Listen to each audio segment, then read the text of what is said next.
Say, man, Jim Jones was at the Breakfast Club, man, to promote the release of his new album At the Church Steps, and they bounced around and talked about a variety of different topics. You dig what I'm saying? Of course, they talked about and revisited how Dipset started and the beef between Cam and Jim Jones. They also talked about how Jim Jones blew $20 million during the time of the Baller record. They also went on to talk about things like, Jim Jones and Cameron and Dame Dash had some kind of dispute because Jim Jones feel as though Cam and Dame Dash tricked them out of his spot when he had an executive position at a label by trying to make him feel bad for getting that position. They also talked about, Jim Jones talking about everything he got going on and how he trying to evolve as a man, not getting caught up in the trolling and going back and forth because that's not really what he do. He also got off a bit of frustration that he had left built up about the back and forth between Cam and him because DJ Envy brought it up in such a way that made Jim Jones real defensive, and it went left there for a minute, but he held it in the road. You dig what I'm saying? But they talked about a lot, man. If y'all want to check that whole interview out, don't walk, run over to the Breakfast Club YouTube channel and check that out in full, man, because they did get into a lot, man. DJ Envy also had asked Jim Jones a question, and the way he tabled it by asking Jim Jones, did he regret bringing the Blood Gang to New York? That was a funny moment during the interview because that was crazy, man. Let's get to the content. Talking to Lauren before you got up here, we was talking about an interview you did, and you said you spent $20 million at the time of Ball, and you ran through $20 million. Yeah. And I was counting your pockets. I was like, Jim loves cars, but he ain't love cars like that, right? Then I said, Jim loves houses, but he ain't love houses like that. Jim has jewelry, but not $20 million worth. Where did you spend the $20 million? Just spending and living. Like my credit card sometimes like $120,000 a month. Mm. You heard? And I ain't got nothing to do with the everyday expenses. So we deal with a lot of cash and stuff like that. So I knew it was a lot of PJ. You was PJ King at one time. This is what I'm trying to say. So if you jumping on a jet all these times and your jet bill sometime might be $500,000 a month just because of you trying to get places. It's all added up. It's not like I spent it. Like it was just the accumulation during the Ball and era through those few years where I was getting money, I was getting and I was blowing it. And as I look back thinking about the money that was spent, it came up to about 20 years between the deal money, the show money, tour money, feature money. Like I'm burning through that shit, you know what I mean? So I ain't got $20 million to show for it, but I definitely spent it on the land and shit like that, you know what I mean? Mm-hmm. I know. It started from me and Cam being broke in my grandmother's house with no money. You heard? Mm-hmm. Having to hustle. I was in the streets. I was figuring out how to get to it, and he had his craft, which was the music, and he ended up striking gold with the craft. But it all started with us having nothing, having to figure it out. Shouts to Six Figure Digger. A lot of people don't mention his name, but I don't think there'd be no diplomats without Six Figure Digger. You talk about bloodshed. You talk about all of this on the album, but it still seems like that's your brother. I mean, once you got a brother, he's always your brother no matter what. I mean, like, doesn't mean that you got the same brotherly love that you once had. Don't mean that you're going to hang out like brothers. Like, I mean, I know brothers that try to kill each other. You know what I mean? It sounded like to me like you guys can make it out of all this stuff. That's why I was bringing it up. I mean, I'm not concerned about that right now. I'm concerned about this album dropping. I got other things going on. I'm concerned about Jim Jones and what Jim Jones got going on. I've done a lot for Diplomat's sake and for the sake of the people and the fans and all that, but nobody does a lot for me.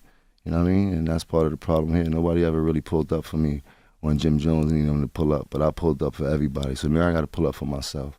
You know what I mean? And all the other rhetoric, I can't even hear no more. And that's why I stick to what I know. In a second. Were you more hurt of what came out of that interview than anything else? As far as what? I guess you knew when you said about Cam and 50, you knew he was going to return fire. Were you more upset? Did you feel like I should me if that when I didn't start that? When niggas be talking about me is all fun and games, and when I start talking about shit, it gets serious. Like no. You heard? Like, I don't care about none of them. Don't play with me, bro. All y'all do is play on the media. Don't play with me, bro. I think that's the reason why. You dig? Like, y'all can have Jim fun. don't troll. I don't troll. You heard? I don't know these imaginary people that get on my Instagram and I don't do none of that, bro. Y'all know what's up, bro. Y'all can see me face to face. We can meet in traffic anywhere y'all want to, if that's what y'all want to do. But I'm not into that. God bless y'all. Just leave me alone. You heard? Leave me alone. Because we all know it could get nasty. You know, and nobody's God out here. You heard? You rap about the labels having, I don't want to say a certain responsibility, but I guess a certain responsibility. When you saw Leo's comments that he made up here a long time, What he said? He basically just was like, he got to eat too. What he said? He said he got to eat. What he say? He said he got to eat too, you know, in regards to, you know, people pushing the drug culture, the gang culture, whatever. I mean, bro, nobody's twisting nobody's hand to do anything. You heard? This is entertainment business, man. Shout out to Leo. I've learned a lot of lessons from him. I don't agree with everything that a lot of people do and things like that. But he was one of the first people that gave me a position to be one of the biggest executives in the game at Warner Music Group. So I really ain't got too much bad to say about him. I more have something to say about myself by letting people like Dame and Killer trick me out of them positions when I had them power by making me feel less than when they would see me inside of them office. Like, oh, you working for these niggas? Oh, you a dude boy? Oh, you a son? You ain't no boss. A boss don't work for nobody. But not understanding my position, how much power I had that I could move, and you know what I mean, in this game. You know what I mean? And it was things like that always kind of, you know what I mean. So there's a lot to it and shit like that. But shout out to Leo and them, man. You know what I mean? Like, I ain't got nothing bad about say about nobody other than other things. And if it's more than one of y'all doing crime while being blood, that turns into a RICO and things like that. I do business. I'm a businessman. You heard? Y'all know that. I make music, baby. I always want to ask, right? You know, in past interviews, and you talk about it, bringing Bloods to New York. You ever regret that? I didn't bring the Bloods to New York. God damn. What you trying to do? What the fuck? You got me high. Here you go. Here, you can fan with this. You need this. Bucket up here. Jim said, I ain't committing no crime. And he said, actually. You brought the Bloods to New York. God And damn. on May 2nd, 2023. After her interview, he said he made it popular. That's what I was asking. That's a difference. That's a difference. Making it commercializing. There you go. Commercializing my gang affiliation. I understand the question now because you made it cool, is what he's saying. Yeah, I made it cool, but I also commercialized. I made millions of dollars off the gang culture. You know what I mean? So same thing with Snoop has done and how the West Coast. You know what I mean? So, but I know I did not start that. I was a young kid. You know what I mean? Commercialized, coming up out the ghetto I think he means and looking for, you know what I mean, my place in society and things like that. And the brotherhood always took care of me. And you dig? Shout out to the brothers, man. You know what I mean? Now, Jim Jones also touched on his relationship with Kanye West because he was asked by Charlemagne and others if he agreed with some of the antics that Kanye West be using. And to that, Jim Jones said, look, bro, I don't agree with the stuff that, you know, the antics that Kanye be in. I don't involve myself with politics. I understand how critical politics is and how personal people take politics. But look, if I'm rocking with somebody, I'm rocking with them. Just because we got a difference in opinion, I'm not gonna not rock with somebody because we don't agree on all things. That's not how this thing works. If I'm rocking with you, I'm rocking with you. All the political stuff Kanye be getting into, all the crazy stuff he be getting into, I'm not with all of that. But if y'all want to check that part out again, man, y'all go check out the full interview on the Breakfast Club YouTube channel. And again, that's a real good interview that they did. He was there for a whole hour, man. And, you know, to get to some of these topics, man, you know, Jim Jones got kind of fired up when DJ Envy asked him if he was hurt by the back and forth between him and Cameron, and that, you know, him saying what he's saying in the Justin LeBoy interview. He knew Cameron was gonna say something back, and to that, Jim Jones kind of fired off at DJ Envy by saying, look, bro, it's all fun and games when somebody cracking jokes and smiling and trolling and you know, going on about me, but as soon as I stand on the business and address the situation and defend myself, everybody want to try to act like, oh, it's just me being serious. I'm not the one that started the situation. You dig what I'm saying? It's not me, but I'm gonna address the situation and defend myself and move on. You understand me? And you know, Jim Jones went on to say, bro, like the trolling and the going back and forth, bro, that's really not my bag. You understand me? And so that's what they do, and so that's what they own. You know, God bless him. He just say he want to be left alone, bro. Don't be trolling me and playing with me, bro, cause that ain't how I play. I don't get down like that. And you know, to move on, he talked about Leor Cohen came up, and Charlemagne was asked, you know, how, you know, not necessarily about his relationship with Leor Cohen, but how Leor Cohen, you know, pushes for black artists in this, in this rap game to promote the violence, the drug dealing, you know, the chaos, all of the negative.